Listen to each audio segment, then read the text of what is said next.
খাটের নিচে ম্যাডামের প্রেমিক আছে। এই নাও তোমার ঘড়ি। হ্যাঁ ঠিক আছে দাও। কি রে সিয়াম, তোর হাতে টিস্যু, তুই এখানে কি করতেছিস টিস্যু নিয়ে?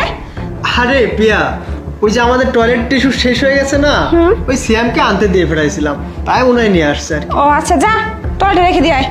আচ্ছা। তোমার আবার কি হলো? আরে প্রিয়া আর বইলো না, ওই যে দুপুরে লাঞ্চ করলাম না, হ্যাঁ। পেটের মধ্যে কেমন যেন মোচড় দিচ্ছে শুধু। ও আচ্ছা আচ্ছা এক কাজ করো, আমার জন্য এক গ্লাস পানি নিয়ে আসো, যাও তো। আচ্ছা ঠিক আছে, তুমি দাঁড়াও, আমি নিয়ে আসতেছি। আচ্ছা তাড়াতাড়ি যাও। কি রে এই ফকিরের বাচ্চা, তুই এগুলা কি বলিস? হ্যাঁ, খাটের নিচে ম্যাডামের প্রেমিক আছে মানে তুই কি বলিস এগুলা? এক কয়েক থাপ্পড় মারবো। হ্যাঁ স্যার, আপনি বাসা থেকে যাওয়ার পর ম্যাডামের প্রেমিক খাটের নিচে লুকায় আছে, আপনি বাসা থেকে চলে যাওয়ার পর বার করবে। কি বলিস এগুলা?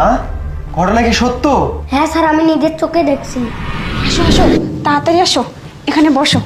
আর বলো না, আমার স্বামী হয়েছে একটা, আর বাসায় একটা পিচ্চি আছে কাজের ছেলে, ও হয়েছে আরেকটা, আর যন্ত্রণায় ভালো লাগে না।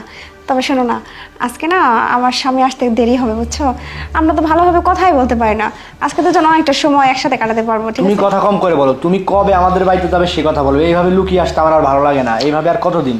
আরে একটু ওয়েট করো না, সব কিছু সিস্টেম মতো করে কাজ করবো না, তুমি টেনশন করো না। যত তাড়াতাড়ি পারি তা পারো, যা কিছু আছে টাকা পয়সা সব কিছু গুছায় রাখো, শুধু আমাকে ফোন দিবা, আমি এসে তোমাকে নিয়ে যাবো। এইভাবে আমরা আর থাকতে পারবো না, বুঝতে পারছো? তুমি বেশি টেনশন করো না, ঠিক আছে? আরে মনে হচ্ছে বাইরে দরজা কেউ আসছে, তুমি একটু বসো তো, আমি দেখে আসি কি আসছে। আরে বাইরে তো আমার স্বামী দাঁড়িয়ে আছে, এখন কি করি? নয়ন, সর্বনাশ হয়ে গেছে তো, বাইরে তো আমার স্বামী আসছে। কি বলো না বলো, তুমি কি আমাকে ফাঁসানোর জন্য এখানে না নিয়ে না আসছো? না, এখন কি করবো, বুদ্ধি পাই করো না।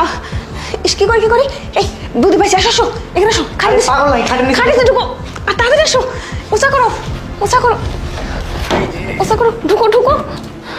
Madam tissue. ম্যাডাম একটা ছেলেকে বাসায় নিয়ে এসে খাটের নিচে ঢুকাচ্ছে। স্যারকে আমার এই বিষয়টা জানাতে হবে এক্ষুনি। দিই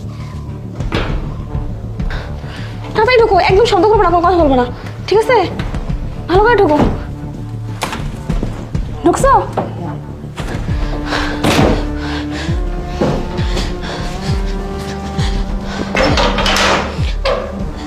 আরে আরিফ, তুমি আজকে দুপুরে লাঞ্চ করতে আসছো?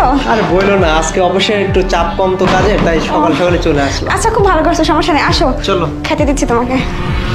শোন, তুই ছোট মুখে অনেক বড় কথা বলে ফেলছিস কিন্তু, আর তুই যা বলতেছিস তা যদি সত্য না হয় রে, তাহলে তোকে আমি একদম গলায় টিপে মেরে ফেলবো।